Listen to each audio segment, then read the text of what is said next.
हरि ओम श्री गणेशाय नमः। ओम नमो भगवते वासुदेवाय। ओम श्री परमात्मने नमः।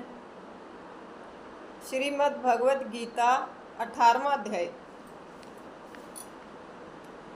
अर्जुन बोले, हे महाबाहो, हे अंतर्यामीन, हे वासुदेव, मैं संन्यास और त्याग के तत्व को पृथक पृथक जानना चाहता हूँ। श्री भगवान बोले, कितने ही पंडित जन तो काम्य कर्मों के त्याग को संन्यास समझते हैं तथा दूसरे विचार कुशल पुरुष सब कर्मों के फल के त्याग को त्याग कहते हैं। कई एक विद्वान ऐसा कहते हैं कि कर्म मात्र दोष युक्त हैं, इसलिए त्यागने के योग्य हैं, और दूसरे विद्वान यह कहते हैं कि यज्ञ दान और तप रूप कर्म त्यागने योग्य नहीं है। हे पुरुष श्रेष्ठ अर्जुन, संन्यास और त्याग इन दोनों से पहले त्याग के विषय में तू मेरा निश्चय सुन, क्योंकि त्याग सात्विक, राजस और तामस भेद से 3 प्रकार का कहा गया है। यज्ञ दान और तप रूप कर्म त्याग करने के योग्य नहीं है, बल्कि वह तो अवश्य कर्तव्य है, क्योंकि यज्ञ दान और तप ये तीनों ही कर्म बुद्धिमान पुरुषों को पवित्र करने वाले हैं। इसलिए हे पार्थ, इन यज्ञ दान और तप रूप कर्मों को तथा और भी संपूर्ण कर्तव्य कर्मों को आसक्ति और फलों का त्याग करके अवश्य करना चाहिए। यह मेरा निश्चय किया हुआ उत्तम मत है। निषिद्ध और काम्य कर्मों का तो स्वरूप से त्याग करना उचित ही है, परंतु नियत कर्म का स्वरूप से त्याग उचित नहीं है। इसलिए मोह के कारण उसका त्याग कर देना तामस त्याग कहा गया है।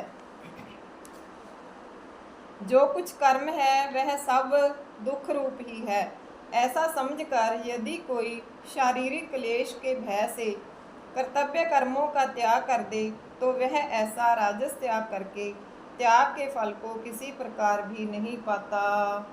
हे अर्जुन, जो शास्त्र विहित कर्म करना कर्तव्य है,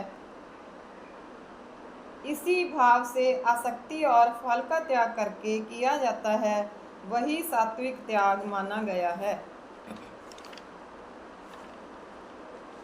जो मनुष्य अकुशल कर्म से तो द्वेष नहीं करता और कुशल कर्म में आसक्त नहीं होता, वह शुद्ध सत्व गुण से युक्त पुरुष संशय रहित बुद्धिमान और सच्चा त्यागी है।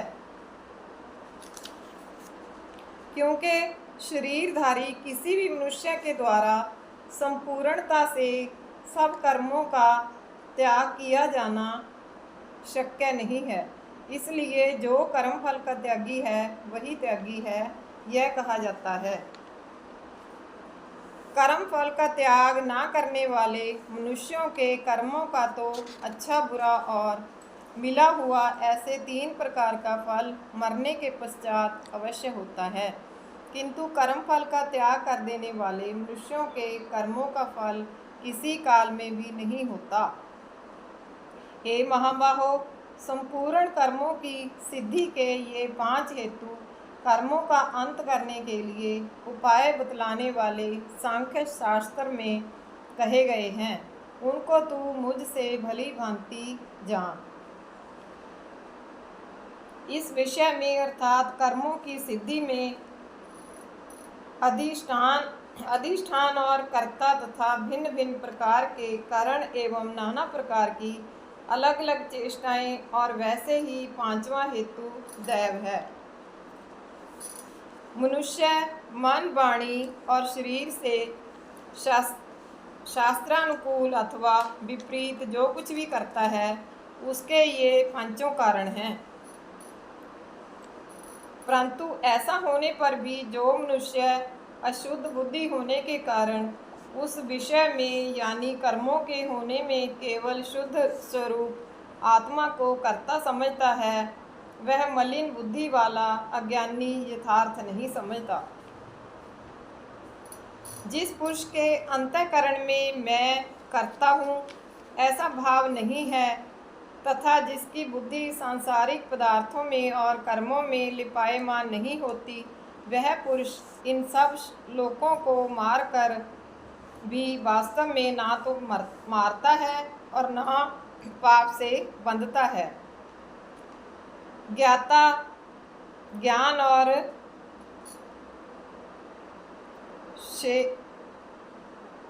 क्षय यह 3 प्रकार की कर्म प्रेरणा है और कर्ता, करण तथा क्रिया यह 3 प्रकार का कर्म संग्रह है। ज्ञान गुणों की संख्या करने वाले शास्त्र में ज्ञान और कर्म तथा कर्ता गुणों के भेद से 3-3 प्रकार के ही कहे गए हैं। उनको भी तू मुझसे भली भांति सुन। जिस ज्ञान से मनुष्य पृथक पृथक सब भूतों में एक अविनाशी परमात्म भाव को विभाग रहित स्वभाव से स्थित देखता है, उस ज्ञान को तो तू सात्विक जान। किंतु जो ज्ञान अर्थात जिस ज्ञान के द्वारा मनुष्य संपूर्ण भूतों में भिन्न भिन्न प्रकार के नाना भावों को अलग अलग जानता है, उस ज्ञान को तू राजस जान। परंतु जो ज्ञान एक कार्य रूप शरीर में ही संपूर्ण के सदृश आसक्त है तथा जो बिना युक्ति वाला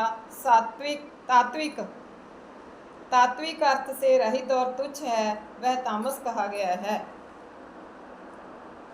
जो कर्म शास्त्र विधि से नियत किया हुआ कर्तापन के अभिमान से रहित हो तथा फल ना चाहने वाले पुरुष द्वारा बिना राग द्वेष के किया गया हो, वह सात्विक कहा जाता है। परंतु जो कर्म बहुत परिश्रम से युक्त होता है तथा भोगों को चाहने वाले पुरुष द्वारा या अहंकार युक्त पुरुष द्वारा किया जाता है, वह कर्म राजस कहा गया है। जो कर्म परिणाम, हानि, हिंसा और सामर्थ्य को ना विचार कर केवल अज्ञान से आरंभ किया जाता है, वह तामस कहा जाता है। जो कर्ता संग्रहित अहंकार के वचन ना बोलने वाला, संग्रहित अहंकार के वचन ना बोलने वाला, धैर्य और उत्साह से युक्त तथा कार्य के सिद्ध होने और ना होने में हर्ष, शोक आदि विकारों से रहित है, वह सात्विक कहा जाता है।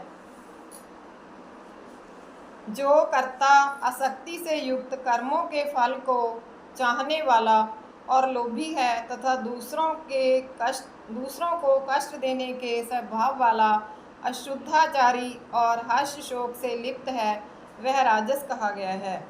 जो कर्ता अयुक्त, शिक्षा से रहित, घमंडी, धूर्त और दूसरों की जीविका का नाश करने वाला तथा शोक करने वाला, आलसी और दीर्घसूत्री है, वह तामस कहा जाता है। हे धनंजय, अब तू बुद्धि का और धृति का भी गुणों के अनुसार 3 प्रकार का भेद मेरे द्वारा संपूर्णता से विभाग पूर्वक कहा जाने वाला सुन। हे पार्थ, जो बुद्धि प्रवृत्ति मार्ग और निवृत्ति मार्ग को, कर्तव्य और अकर्तव्य को, भय और अभय को तथा बंधन और मोक्ष को यथार्थ जानती है, वह बुद्धि सात्विकी है।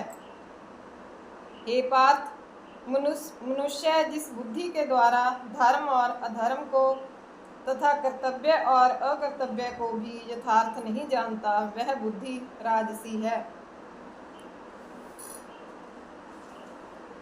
हे अर्जुन, जो तमोगुण से घिरी हुई बुद्धि अधर्म को भी यह धर्म है ऐसा मान लेती है तथा इसी प्रकार अन्य संपूर्ण पदार्थों को भी विपरीत मान लेती है, वह बुद्धि तामसी है। हे पार्थ, जिस व्यभिचारिणी धारण शक्ति से मनुष्य ध्यान योग के द्वारा मन, प्राण और इंद्रियों की क्रियाओं को धारण करता है, वह धृति सात्विकी है। परंतु हे पृथापुत्र अर्जुन, फल की इच्छा वाला मनुष्य जिस धारण शक्ति के द्वारा अत्यंत आसक्ति से धर्म, अर्थ और कामों को धारण करता है, वह धारण शक्ति राजसी है। हे पार्थ, दुष्ट बुद्धि वाला मनुष्य जिस धारण शक्ति के द्वारा निद्रा, भय, चिंता और दुख को तथा उन्मत्तता को भी नहीं छोड़ता अर्थात धारण किए रहता है, वह धारण शक्ति तामसी है। हे भरत श्रेष्ठ, अब 3 प्रकार के सुख को भी तू मुझसे सुन।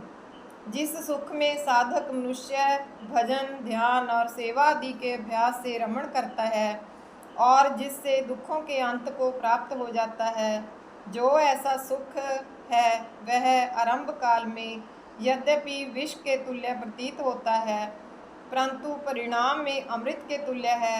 इसलिए वह परमात्म विषयक बुद्धि के प्रसाद से उत्पन्न होने वाला सुख सात्विक कहा गया है। जो सुख विषय और इंद्रियों के संयोग से होता है, वह पहले भोग काल में अमृत के तुल्य प्रतीत होने पर भी परिणाम में विष के तुल्य है, इसलिए वह सुख राजस कहा गया है। जो सुख भोग काल में तथा परिणाम में भी आत्मा को मोहित करने वाला है, वह निद्रा, आलस्य और प्रमाद से उत्पन्न सुख तामस कहा गया है। पृथ्वी में या आकाश में अथवा देवताओं में तथा इनके सिवा और कहीं भी ऐसा कोई भी सत्व नहीं है जो प्रकृति से उत्पन्न इन तीनों गुणों से रहित हो। बोल कृष्ण भगवान की जय। ओम नमो भगवते वासुदेवाय। ओम नमो भगवते वासुदेवाय।